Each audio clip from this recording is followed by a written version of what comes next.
अभी जो आवाज़ आप सुन रहे थे, ये थी दिल की आवाज़, एक हार्ट पेशेंट की दिल की आवाज़। एक ऐसा पेशेंट जो 10 सालों से हाइपरटेंशन की गोलियों पे है, 20 सालों से डायबिटीज़ की दवाइयों पे है और कुछ समय से इंसुलिन पे। ऐसे पेशेंट की हार्ट की आवाज़, heart sound, you can call it abnormal heart sound. अब नॉर्मल हार्ट साउंड क्या होता है, एबनॉर्मल हार्ट साउंड क्या होता है, दोनों के बीच का फ़र्क क्या होता है? दोनों के बीच का फ़र्क अगर आपको पता चल जाए तो आपको क्लू मिल जाएगा how to come out of heart disease, how to come out of hypertension और हाउ टू क्योर डायबिटीज़। ये समझने के लिए आपको नॉर्मल हार्ट साउंड को एक बार समझना होगा। नॉर्मल हार्ट साउंड आपको सुनाने के लिए मैं यूज़ करूँगा, ये है डिजिटल स्टेथोस्कोप। और यानी कि ये स्टेथोस्कोप के थ्रू मैं इस स्टेथोस्कोप को डिजिटली ब्लूटूथ के माध्यम से लैपटॉप से कनेक्ट कर रहा हूँ। और यानी कि इसमें जो आवाज़ आएगी वो आपको भी इस वक्त साथ ही साथ सुनाई देगी। मेरे दिल की धड़कन,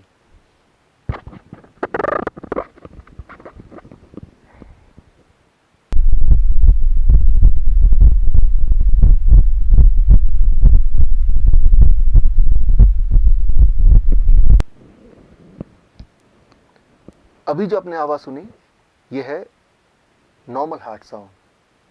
वो जो आवाज़ थी वो थी एबनॉर्मल हार्ट साउंड। ये जो नॉर्मल हार्ट साउंड है, इसमें आपने ध्यान दिया होगा तो आपने सुना होगा लब डब लब डब लब डब। वो जो हार्ट साउंड था उसमें भी था लब डब लब डब लब डब, लेकिन साथ में एक घिसने की आवाज़, एक रगड़ने की आवाज़। कैसे?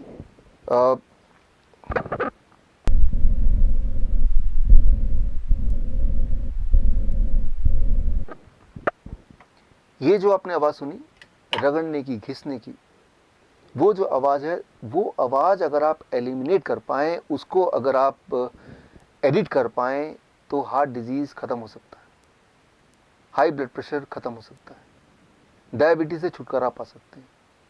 लेकिन ये कैसे करें, उसको समझने के लिए आपको एक सवाल का जवाब अंडरस्टैंड करना होगा। सवाल ये लब डब की आवाज़ आती कैसे है, ये आती कहाँ से है? एक्चुअली हमारे बॉडी में वॉल्व्स हैं, वो वॉल्व जब खुलते बंद होते हैं तो उसकी आवाज़ है। एक सवाल मेरा आपसे, हमारे बॉडी में कितने वॉल्व्स हैं? अगर आप किसी भी डॉक्टर से पूछेंगे तो बोलेंगे 4 वॉल्व्स। हाँ, 4 वॉल्व हार्ट में हैं, लेकिन पूरे बॉडी में कितने हैं? A 4 valves, B less than 100 valves, C less than 200 valves, D more than 250 valves. The right answer is, आपको जान के हैरानी होगी कि हमारे पूरे बॉडी में करीब 250 से भी ज़्यादा वॉल्व्स हैं, including the 4 valves in the heart. और वो सारे वॉल्व्स बिखरे हुए हैं, अलग जगह फिट हैं हमारे ब्लड वेसल्स में। हमारे ब्लड वेसल पाइप की तरह है, कुछ हैं जो बहुत बड़े अबाउट 2 सेंटीमीटर, कुछ है जो बहुत ही छोटे।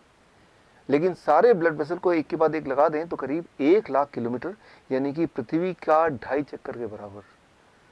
और उन ब्लड वेसल के बीच में अलग अलग जगह पे फिट हैं वॉल्व्स।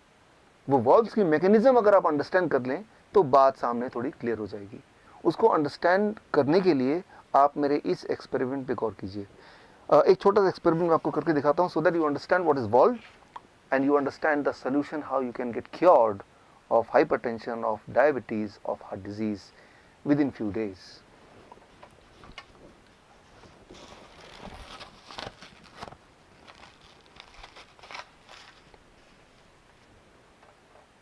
अब एक छोटा सा एक्सपेरिमेंट आपके सामने to make you understand what are valves and what are their functioning.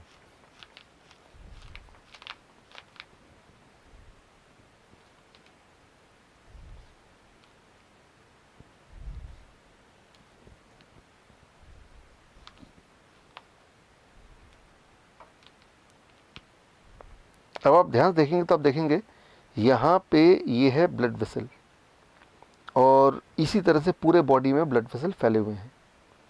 अब मैं अपने एक फिंगर से ब्लड वेसल के यहाँ पे मैं इसको अगर मैं ज़ोर से दबाऊँ तो ये ब्लड वेसल्स के ब्लड के फ्लो को मैं रोक रहा हूँ, और जो ब्लड इसमें भरा हुआ है उसको मैं अपने थंब से पुश कर रहा हूँ। मैंने इसको पुश कर दिया। अब पुश करने के बाद अगर मैं थंब हटा लेता हूँ तो ये ब्लड वापस नहीं आया, ये ब्लड वापस क्यों नहीं आया? क्योंकि यहाँ पे एक वॉल्व है, वो वॉल्व रोक रहा है ब्लड को वापस आने से। इसका मतलब वो वॉल्व अपना काम ठीक से कर रहा है। सो अब मैंने यहाँ से ये हटा दिया, अब धीरे धीरे ब्लड यहाँ से दोबारा, आप देखेंगे दोबारा से ये फ्लो होने लगा। This is called a normal functioning of valve. लेकिन कुछ पेशेंट्स में, कुछ केसेस में वॉल्व अपना काम ठीक से नहीं करती, यानी कि वॉल्व ब्लड को अपोजिट डायरेक्शन में फ्लो करने से रोक नहीं पाती ठीक से, जिसे कहते हैं वॉल्व रीगर्जिटेशन। और ऐसे में आती है सारी परेशानियां। इसको ज़रा समझें। हमारा जो ब्लड वेसल है उसमें ब्लड फ्लो होता है, जिसके माध्यम से ऑक्सीजन फ्लो होता है, जिसमें शुगर फ्लो होता है, कोलेस्ट्रॉल फ्लो होता है, कैल्शियम फ्लो होता है, मिनरल्स एंड विटामिन फ्लो होते हैं, वेस्ट मटेरियल फ्लो होते हैं, इम्यूनिटी फ्लो होती है, पूरे हमारे बॉडी का ट्रांसपोर्टेशन सिस्टम। और कुछ लोगों के केस में उस ट्रांसपोर्टेशन सिस्टम में, यानी कि ब्लड वेसल में, कहीं कहीं गड्ढे होने लगते हैं, और जिसकी वजह से शुगर का फ्लो ब्लड में ठीक से नहीं हो पाता, शुगर ब्लड में ही ठहरा रहता है। और तब अगर वो ब्लड आप लेते हैं, ग्लूकोमीटर में डालते हैं, तो हाई ब्लड शुगर दिखाता है। या फिर कुछ केसेस में वो गड्ढों में कोलेस्ट्रॉल जम जाते हैं, कैल्शियम जम जाता है, जो ब्लॉकेज बन जाता है। और ब्लॉकेज बनने से ये जो ब्लड वेसल की जो डायमीटर है वो थोड़ा कम हो जाता है। Less diameter means more pressure, high blood pressure. और आप हाई ब्लड प्रेशर की दवाइयाँ लेते हैं, वो दवाइयाँ इन गड्ढों को ठीक नहीं करता, उन ब्लॉकेज को नहीं छेड़ता। वो दवाइयाँ क्या करती हैं, आपकी हार्ट को कमज़ोर कर देता है ताकि प्रेशर कम हो ब्लड का। यानी कि वो एक प्रॉब्लम और जोड़ देता है। वो ब्लॉकेज को तो ठीक करता ही नहीं है, ऊपर से आपके हार्ट को कमज़ोर कर देता है। सिमिलरली ब्लड शुगर की जो दवाइयाँ आप लेते हैं, वो क्या करता है, शुगर को ब्लड से निकाल के कहीं और छुपा देता है, हार्ट में छुपा देता है, किडनी में डाल देता है, आँखों के पीछे छुपा देता है, और जहाँ भी वो छुपाता है वो वाला ऑर्गन धीरे धीरे सड़ने लगता है। इसीलिए वो पेशेंट जो हाई ब्लड शुगर के पेशेंट है, जो डायबिटीज़ की गोलियाँ कई कई साल तक लेते हैं, वो अंधे हो जाते हैं, उनका हार्ट काम करना बंद कर देता है, उनका किडनी फेल होने लगता है, उनके एम्पुटेशन होना मजबूरी हो जाती है, क्योंकि वो पार्ट सड़ जाता है, सड़ने लगता है। यूँ मानो कि आपका घर है और आप झाड़ू लगा रहे हैं, और जो कचरा है वो डस्टबिन में ना डाल के, उसको बाहर ना फेंक के, आपने उसको बेड के नीचे छुपा दिया, आपने उसको अलमीरा के अंदर छुपा दिया। कुछ समय के लिए वो घर बिल्कुल साफ सुथरा लगेगा, लेकिन उसके बाद बदबू आने लगेगी, सड़न आने लगेगी। आप ऐसे घर में रह नहीं पाएंगे। आपका बॉडी भी एक घर है। ये जो ब्लड वेसल है ये एक ट्रांसपोर्टेशन सिस्टम है, और कुछ लोगों के केस में उस ट्रांसपोर्टेशन सिस्टम के बीच में कई कई जगह पे गड्ढे गड्ढे गड्ढे गड्ढे होने लगते हैं, जैसे हमारे पूरे देश में सड़कों पर गड्ढे हैं। और अगर वो गड्ढों का मेंटेनेंस हो जाए, अगर वो रिपेयर हो पाए, तो आप हार्ट डिजीज से छुटकारा पा सकते हैं, या डायबिटीज़ से छुटकारा पा सकते हैं, हाइपरटेंशन से छुटकारा पा सकते हैं, और वो जो एबनॉर्मल हार्ट साउंड है वो भी फिर गायब हो सकता है। लेकिन उसके लिए क्या करना होगा, गड्ढों को भरने के लिए? अनफॉर्चुनेटली अभी तक ऐसी कोई दवा नहीं आई जो कि उन गड्ढों को भरे। लेकिन हाँ, कुदरत ने आपके बॉडी में एक ऐसी ताकत दी है जिससे आपका बॉडी खुद ही एक तरह का गैस प्रोड्यूस करता है, जिसे आप बोलते हैं नाइट्रिक ऑक्साइड। और वो गैस जब एक लेवल से ज़्यादा प्रोड्यूस होने लगता है, तो वो ब्लड वेसल की मेंटेनेंस करने लगता है। So that is Nobel prize winning science 1998। So वो जो गैस है जिसे कहते हैं नाइट्रिक ऑक्साइड, वो ब्लड वेसल के इनर लाइनिंग जिसे बोलते हैं एंडोथेलियम लेयर, उसी में प्रोड्यूस होता है, जिससे वो गड्ढे भरने लगते हैं, वो ब्लॉकेज खत्म होने लगते हैं, ब्लड ट्रांसपोर्टेशन सिस्टम स्मूथ होने लगता है, और जिससे आपका ब्लड प्रेशर नॉर्मल रहने लगता है, आपकी ब्लड शुगर नॉर्मल होने लगती है, आपका हार्ट ठीक से काम करता है, और एकदम से आप ठीक हो सकते हैं, ठीक हो जाते हैं, अगर आपका बॉडी नाइट्रिक ऑक्साइड प्रोडक्शन को बढ़ा दे। अब सवाल यह है कि हम क्या करें कि हमारी बॉडी का नाइट्रिक ऑक्साइड प्रोडक्शन बढ़ जाए। उसके लिए I have to refer the China study, the biggest ever study of human nutrition disease. Human nutrition disease के बीच का जो कनेक्शन है, उसका सबसे बड़ा जो स्टडी है, जिसे बोलते हैं चाइना स्टडी, जो 2005 में रिलीज़ हुई थी। उस स्टडी के अनुसार कोई भी इंसान अगर whole plant food in its natural state में अगर खाने लगे, तो कुछ एक दिनों में ये जो लाइफस्टाइल डिजीज़ है उससे वो आज़ादी पा सकता है। लेकिन इसको मैं आपको समझाता हूँ 3 सिंपल स्टेप में, how to implement the China study recommendation in your life in 3 step, so that you can be free of lifestyle disease including hypertension, including diabetes, including heart disease within few days. Those 3 steps are, as you can see on the screen. Step 1, 12 बजे तक जो भी कुछ आप खाएं वो हो सिर्फ और सिर्फ फल, फ्रूट्स एंड फ्रूट्स। कोई भी 3-4 तरह के फल, वो मीठा हो, खट्टा हो, कैसा भी फल, वो केला हो सकता है, आम हो सकता है, चीकू हो सकता है, अमरूद हो सकता है, जो भी फल आपको पसंद हो, 3 से 4 तरह का फल जो अवेलेबल हो लें और वो एज ए ब्रेकफास्ट खाएं। कितनी quantity? It depends on your body weight. Let's say my body weight is 70 kg into 10, 700 grams or more of 4 kind of fruits, 3 to 4 kinds of fruits of your choice.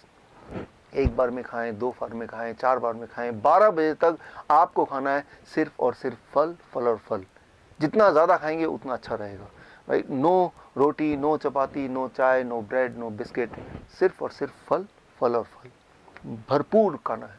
अब lunch, जब भी आप lunch में बैठें 2 plate लेके बैठें, plate 1 end plate 2।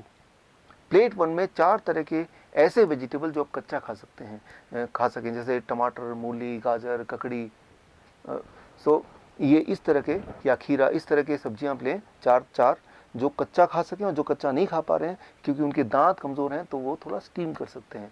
कच्चा ज़्यादा फायदेमंद है, लेकिन अगर नहीं खा पा रहे हैं किसी वजह से तो थोड़ा स्टीम कर सकते हैं। 3 से 4 तरह की ऐसी सब्जी जो कच्चा खा सकें या स्टीम करके खा सकें वो लें। और कितना खाना है, it depends on your body weight. That is my body weight is 70 kg into 5, that is 350 grams और मोर, या फिर उससे ज़्यादा, 3 to 4 kind of vegetable. This becomes your plate 1।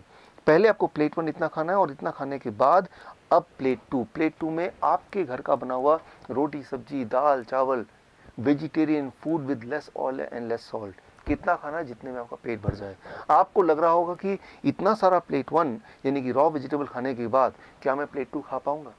पहले 2-3 दिन में शायद नहीं खा पाएंगे, लेकिन उसके बाद आप नोटिस करेंगे कि जितना ज़्यादा प्लेट 1 खाएंगे उतना आपका एपिटाइट बढ़ेगा, उतना आपका हंगर बढ़ेगा, उतना ज़्यादा आप प्लेट 2 भी खा पाएंगे।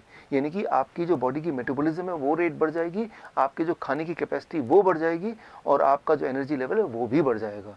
सो मैं आपको कोई चीज़ मिस नहीं करने बोल रहा हूँ, मैं सिर्फ ये बोल रहा हूँ कि आपके एक्चुअल लंच से पहले प्लेट 1 यानी कि रॉ वेजिटेबल, वो भी एक पर्टिकुलर मात्रा या उससे ज़्यादा, अकॉर्डिंग टू द फॉर्मूला, जैसे मैंने बताया, आपका बॉडी वेट इंटू 5। ये है आपका लंच। डिनर का सिर्फ 2 रूल हैं। पहला रूल कि डिनर हमेशा 7 बजे से पहले फिनिश करने की कोशिश कीजिए, और दूसरा रूल, डिनर में भी आपको वही करना है जो मैंने आपको लंच में बताया, वो है plate 1 end plate 2। Plate 1, 3 to 4 kind of vegetable in raw form, about your body weight into 5, that many grams, and then you can eat vegetarian meal with less salt and less oil as much as you want, right? So ये तीनों step, breakfast, lunch and dinner, right? So ये तीनों main मील, जो step 1 है breakfast, step 2 lunch and dinner में आपको ये करना है। अब final step, that is step 3, क्या नहीं करना है। सिर्फ 2 ही चीज़ मैं छोड़ने बोलता हूँ। एक है नो एनिमल फूड।